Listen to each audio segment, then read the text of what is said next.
Hi everybody, Rob Lunek here. Today, I actually want to talk about Jeopardy. You know what?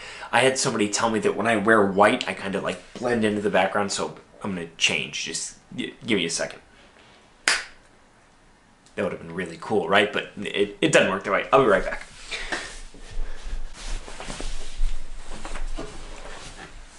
That's better. Now, Jeopardy is one of my favorite TV shows.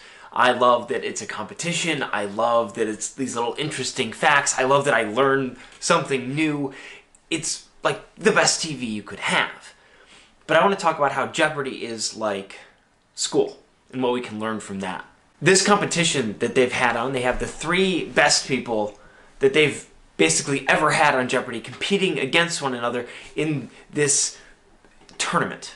On tonight's episode, one of the guys did not do really well, like at all. And I've been thinking about that. He's still one of the best players that Jeopardy has ever had. He's won more money on Jeopardy than anybody else, and he bombed today.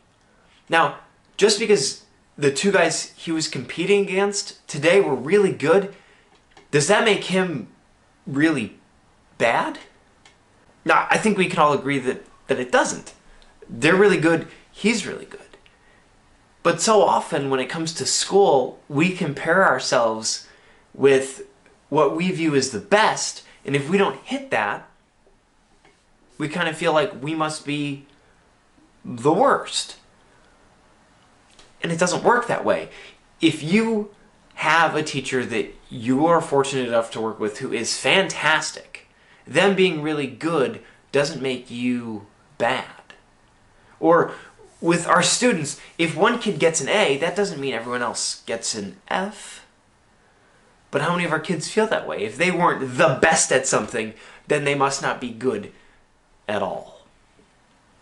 And we need to not fall into that trap. We can be great at things and still not be the best at them. We can be not as good as someone else and still be really good at what we do. Just like those guys on Jeopardy today. I have no idea how it's going to end up. There's definitely somebody I'm rooting for sure. But if he doesn't win, he's still one of the best Jeopardy players that I've ever seen or that's ever been on the show. And if you are not the best at something, that doesn't mean you're not a great teacher. If you are not the best, that doesn't mean you're not a great student. That's what we have to remember. We are going to see people that are better than we are at something.